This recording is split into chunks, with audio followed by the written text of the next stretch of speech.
Schultz, the 47th President of the United States of America, in the process of being elected. The voting underway in the States. We're delighted to be joined by the Sun's chief political editor. He's a legend. Harry Cole, well done for joining us. How are you, my friend? Where are you? I'm in New York City. I've just got back from Washington, D.C. We'll be overnight from the Sun newsroom. Lots of video, TikToks, explainers. We've got lots of fun guests, so I think I'm even joining Mike Graham at one point. There you are. You see, let's see what you've got in your life. You're in New York City and I'm sat here on the 17th. Harry, thank you so much, mate. I know logistically you've had a nightmare. We really appreciate it. Sun TV, Mike Graham as well on YouTube and Talk. We've heard so much, Harry, right? We've heard that, you know, there will be a lot of women coming out voting for Kamala Harris because, you know, they don't like the abortion argument. There will be people coming out and voting for Trump because they don't like the fact that 8 million migrants have flooded America's shores in the last 4 years. We talk about middle America and the economy. We concentrate on these 7 swing states. I just saw something on another channel that said it all comes down to Pennsylvania. Somebody said to me today, there'll be a lot of people that vote for Trump who don't admit that they vote for Trump. The same for Kamala. You are an experienced person by anybody's standards. What does your gut tell you? What are you feeling out there? I think, look, you've got to look at the difference between the betting markets and the polls. The polls would have you believe this is a dead heat. Yet, in the betting markets, Trump is around 60% favourite to win.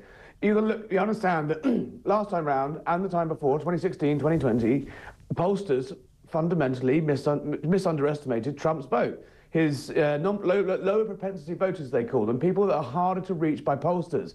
And if they turn out, you know, Trump will be the president. And we're slightly flying blind because they're the hardest people for pollsters to reach. So while it looks pretty close, I think we could have a sort of comprehensive victory either way. There's a 60% chance that one of them gets more than 300 electoral college votes. So I don't think it's... I've never been one of these people that thinks it's going to be... I'm probably going to regret saying this when we're still here on Saturday going through the tightest election ever. I think it will be a little bit more definitive, the result, either way, than the pollsters are suggesting. But we've heard so much. There's been so much noise in the last week, last 2 weeks.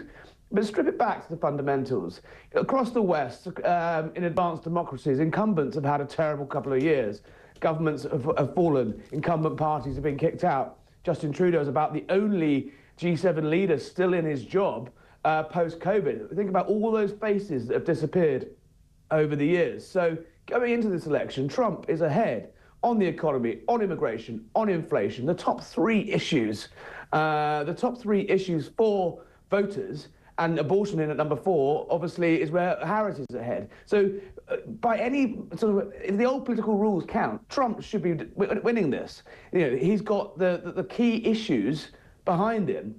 However, obviously, the fact it does remain so close shows you just the concern, the level of concern that lots of voters in America and lots of people around the world have with the prospect of another Trump presidency.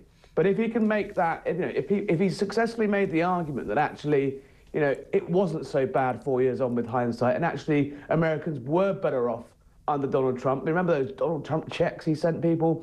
You know, prices were lower. If he's managed to make that case convincingly, and we won't know whether he has until the very early hours, then by all means he should be winning this. It's interesting, isn't it? Because so much about him as a person, so much about the rhetoric, which none of us can support at times, acts against him. And I remember watching this campaign thinking, mate, you need to talk about immigration, you need to talk about the economy, you need to talk about the things that really matter to the American people. But of course, when he jumps up and says about Springfield, Ohio, and when he says she's this and the press should be shot at my rallies, and then she calls him a fascist, we lose sight. You're absolutely right. We lose sight of the issues that matter. And of course, the great thing happened here when Thatcher banned the closed shop and people could go in as a unionist and vote. You didn't tell people, and there will be hundreds of thousands, I imagine, of Americans who haven't told pollsters what they're going to do, and that will be very telling. The one thing I saw Trump when he arrived in West Palm Beach to cast his vote and he started talking for 2 minutes, which became an hour, he keeps going on about, and there's a lot of concern, Harry, in the papers over here, you would know this, about what will happen. Will he launch legal proceedings? Will Kamala launch legal proceedings? Will there be unrest? There's talk about the National Guard and all that sort of stuff. He keeps going on about a country that spends billions and billions and billions of dollars and cannot come up with an election that isn't done in a more efficient way by paper and it's all computer. I read something that it could be, and Pennsylvania could well be the state that decides who is the next president. I'm told that could take days and days and days. This is supposed to be the leading country in the world. How are they so bad at getting this done, then? I mean, it is a federal system. You know, there's lots of different states. All the different states have different rules on when, you know, can you vote in person, when can absentee voting kick in, when can you vote early. So all of it. The only reason this is such an issue is when it's extremely close. You know, lots of times you get a result within about 4 or 5 hours of polls closing across America. It's because it's so tight, and I think also because of what happened in 2020, because the pollsters were wrong in 2016, there's a nervousness about calling this. You know, the polls miraculously all seem to have herded in the last few days. So look, I just think we can complain and moan about that, and yes, it'd be nice to have an exit poll and things like that. But you forget, you're comparing it to Britain, which is an electorate of basically 40 million people. This is 5 times the size of that. So 5 times the size of that across 50 different states and 50 different systems. Obviously, it's going to be a bit messy. Look, yes, Pennsylvania didn't declare until Saturday last time round, but don't forget there was also the COVID factor as well. The counts were slower.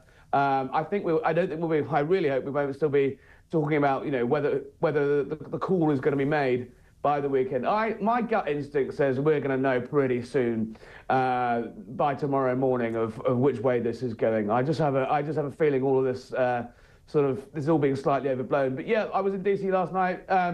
The Vice President's official residence is opposite the British Embassy, and they were literally, it looked like Fort Knox. They were sort of putting up ginormous barricades, and sort of armoured vehicles were all around it. So look, they are obviously preparing for the worst. We saw what happened on January 6th in 2021. Yeah, just the same as Mar-a-Lago is also being locked down. Don't forget that Donald Trump has survived 2 assassination attempts in this campaign. The idea that the trouble also is only going to come from Donald Trump supporters, I think this place will go up. You know, I think there'll be a lot of protests if, you know, people can't accept that Trump has won. And I think you make that. I think that's a really relevant point. Not because I'm supporting Trump. Kev's got his hat here. Kev O'Sullivan's got his hat here, but I'm not putting that on because I looked apparently like my dad. I will say this. I think there could. There's a good point to look at the whole of America and go, it is really close and tight, and America is split. If it is split absolutely down the centre between those who believe that Donald Trump will make America great again and he's anti-woke and the left have conned the American public for years and immigration's a nightmare and all that, and those who think that he is, you know, the devil incarnate and is going to create, you know, all sorts of hassles. And certainly the way he is, I'm sure, alienates a lot of people. I just want to give you one example of something that came up earlier. I had a caller on going, yeah, but the thing about Donald Trump is he hates Zelensky and he cozies, he crawls to Putin and he calls to Kim Jong-un. I said something different. I'd love your take on this. I think he's such a big-headed bugger that he gets a real kick out of you know, dealing with Putin and dealing with Kim Jong-un. And it is not unfair to say, Harry, you'd know this better than me, I think for the first time in decades, the only president in America who didn't take his country to war was Donald Trump. Isn't that right? Yeah, look, I think there is something to the idea that the world was safer under Donald Trump, and even sort of British figures who look at these things more sensibly, politicians, diplomats, were willing to say privately that actually there is something to that. You know, there was the idea that would Putin have invaded Ukraine if he had the unpredictability of Donald Trump in the White House. Look at how he dealt with Iran, whacking Soleimani, a man that has run an Iranian Guard official who's basically been running terror units across the Middle East for decades, and presidents were too scared to whack him, and he just took him out. The situation in Gaza, the situation in Ukraine, something's got to give. A vote for Kamala Harris, in many ways, on foreign policy level, is a vote for more of the same. It's a slightly sort of predictable US playbook. China will be looking at this, looking at Taiwan at the same time, and thinking, I'm going to swear, I always swear when I come on your shows, I'm going to stop myself, but... No, do it! Is President Xi going to think, am I going to F around and find out with Donald Trump in the White House compared to, you know, Kamala Harris? And I do think there is something to that. I think also You know, the sort of idea of him and Putin, I think, is slightly overblown. Read the Art of the Deal. The whole concept of the Art of the Deal, Donald Trump's famous book that made him the sort of superstar that he was in the 80s. You've got to negotiate from a position of strength. And so, look, there has to be a solution one day to the brutal and awful war in Ukraine. Putin has to be dealt with, but that negotiation has to be from a position of strength. And Donald Trump, the Congress was holding up the £60 billion of Ukraine. It was Donald Trump basically getting on the phone to his supporters in Congress and loosening them up and saying, you've got to do this, that got that last package of aid for Ukraine through. So I think the idea that he's suddenly just going to, pick up the phone and say, war's over, boys, it's all yours, Vladimir, ain't going to happen. And also, he isn't going to want to spend he's only got if he does win, he's only got 4 years. He's going to want to spend the first year of his second presidency once again batting away that he's sort of some sort of puppet of Putin. I just can't see that. The other thing, the reason that's quite interesting, what you said, puppet, is Kamala Harris, foreign policy. You just know that the Democratic Party machine, probably led by Obama, will be playing her like a puppeteer. So on the one hand, you've got somebody with no experience who doesn't seem to have said anything about policy or any detail, hasn't had a hard interview, and this gob, the last word I want to use, but we always swear, who doesn't listen to anybody, who thinks he can just do it like that. I do sort of end, Harry, saying and this isn't being disrespectful to anybody, but it does strike me that out of 332 million people, if those two are the best, that does give us a little bit of hope in England. Do you not agree? I don't know. I think the rest of the world might look at our political system and say the same about some of the current crop of leaders. But we'll save that one for another day, shall we?